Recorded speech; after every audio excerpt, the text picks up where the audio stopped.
Yesterday, I met two data scientists from Amazon, and the first reaction they had when they heard that I am, not I was, but when they heard that I am a Fulbright scholar was, wow, what a great achievement. I got confused because for me, being a data scientist at Amazon is the real achievement, not becoming a Fulbright scholar. But if they think that way, that it means that becoming a Fulbright scholar means something. So today I want to share with you how to build the self-confidence to write the motivational letter, which will help you to win the scholarship and finally move to the US to start your master's for free. Based on my experience, you have to write several versions of motivational letter. Now, let me share my experience, what I did. First of all, when I opened the Word document and I decided to forget that I'm writing this as a motivational letter for Fulbright or for university. I just opened the Word and I started writing down about my life. The things I'm proud of, the achievements I have made, the mistakes, the lessons, everything what has happened in my life, as if I'm writing an autobiography. This was the first version of my motivational letter. I close it and I return to it the next day. I open it, I read the whole thing again, and I realized that, oh, I have forgot something. So I add, or I realize that, okay, this part I don't like to be here, just I delete it. And with that, new things pop up in my head. Oh, this might be better to write this way. So I make some changes, I close it that day, and then I return on the third day. And only then I am going back and opening the Fulbright application requirements. So only during the third day I'm opening and I'm reading what the instructions are, what they ask me to write. And I start Googling what Fulbright looks for in applicants. So when writing the motivational letter on the third day, okay, I'm not writing. So only on the third day, I give it structure. I open Fulbright requirements, I read the application, what they want me to answer the questions, so I start to give my autobiography a structure, which means that I deduct and I remove some very detailed part which no one cares about.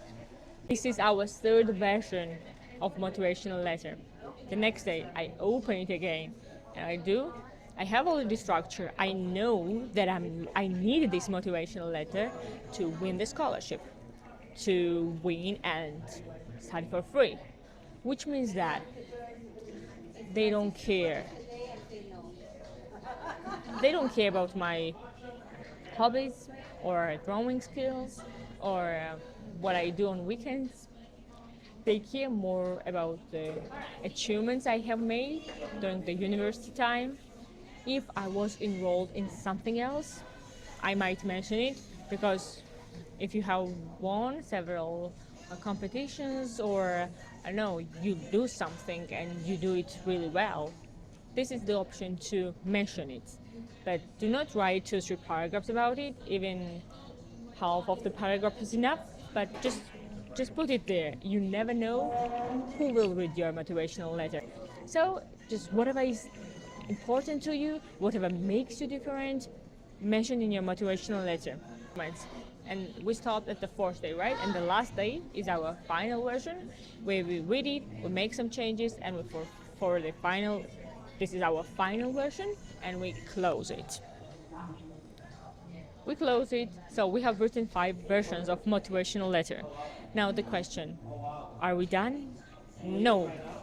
Now we move to the next layer, which means that we are gonna find the people who are nurture, who will read our motivational letter and honestly criticize us.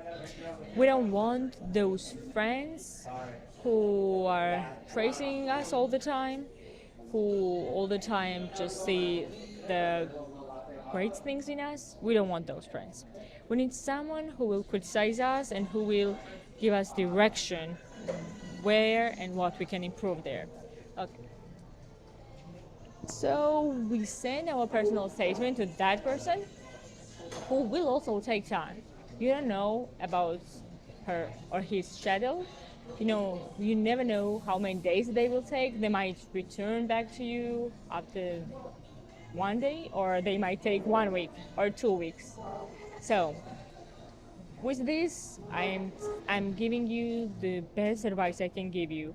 Start always writing your motivational letter way before the deadline. So if you have 1 month time, definitely you need to start it at least writing 2 weeks before the deadline.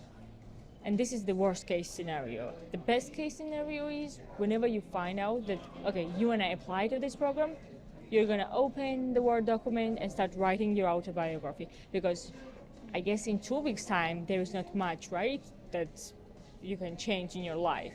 So you don't have to wait for anything. Just open it and start writing about your life.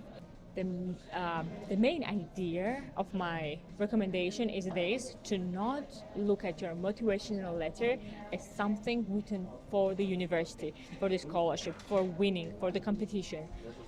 During the first day and the second day, we just write it as our autobiography. And this is the key part, because whenever I tell my brain that, okay, this is something we need for the scholarship to win, and it's really important to us, the brain stops working. But if I say that, hey, I'm just writing here my autobiography, I'm just reminding the several things that has happened in my life, and it's just for me, and I do it for fun,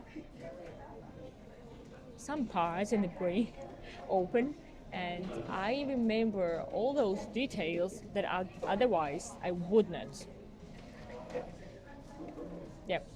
That's my 3 main important suggestions and recommendations for writing your best motivational letter.